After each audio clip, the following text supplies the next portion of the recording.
Thibaldiens, Thibaldiennes, donc nous poursuivons cet échange avec Morgane Blanc, une guide conférencière spécialisée dans la période du Moyen-Âge.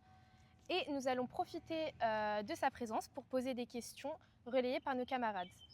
Tout d'abord, pourquoi les sorcières ont-elles cette image caricaturale de nos jours, avec leur nez crochu, leurs verrues, leurs cheveux noirs ou roux, et le balai comme outil principal? En fait, ça s'est fait progressivement. La sorcière n'a pas toujours eu cette image avec ce chapeau pointu, le nez crochu, le balai. C'est vraiment arrivé progressivement au fur et à mesure que les femmes ont commencé à avoir une mauvaise image. Grâce au pouvoir grandissant des hommes, on a voulu rabaisser un peu les femmes. Et du coup, les femmes qui vivaient un peu en marge, on a commencé à leur donner un peu des traits de caractéristiques un peu particulières. Le balai, parce que c'est la femme voilà, qui fait le ménage. Le chapeau pointu, ça vient de l'antisémitisme. Finalement, pas mal de choses caricaturales des sorcières que l'on connaît aujourd'hui, ça vient de l'antisémitisme notamment. Le chapeau pointu, qui était un signe de reconnaissance des Juifs à l'époque médiévale. Voilà, donc tout ça va se perpétuer dans le temps et donner toute cette caricature. Mais ça vient surtout des idées reçues et de l'antisémitisme beaucoup. Très bien.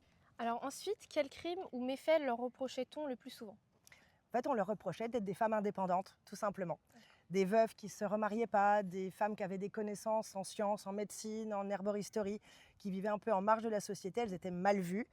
Et donc forcément, on va leur reprocher plein de choses, de lancer des mauvais sorts, de créer des potions, des maléfices, etc. Parce qu'elles dérangeaient du fait de leur indépendance. Quelle est la période de l'histoire où la chasse aux sorcières a été la plus répressive, voire la plus violente?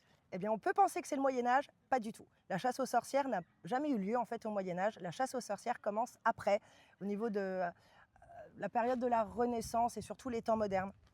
Donc c'est vraiment après le Moyen-Âge. Sinon, au Moyen-Âge, il n'y avait pas vraiment de chasse aux sorcières. On chassait plutôt les hérétiques au Moyen-Âge. Ah oui. Vraiment, chasse aux sorcières, c'est Renaissance et temps moderne. Du coup, le mythe du bûcher au Moyen-Âge n'existe pas. Ah, c'est vraiment un mythe, parce que même les sorcières, après le Moyen-Âge, il y a eu très très peu de sorcières, prétendues sorcières, qui ont été brûlées.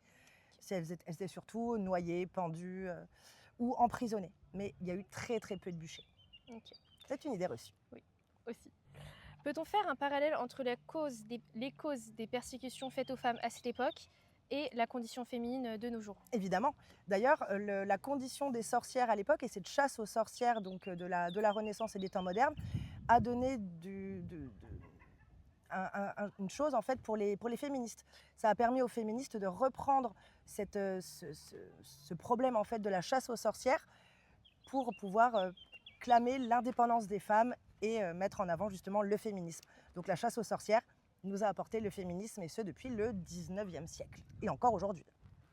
C'était Morgane Blanc et Mylène pour la Web TV du lycée. On espère que cette interview vous a permis de déconstruire les idées reçues sur les sorcières et leurs mythes qui leur sont associés, et ainsi vous permettre d'appréhender ce bout d'histoire avec le plus de connaissances avérées.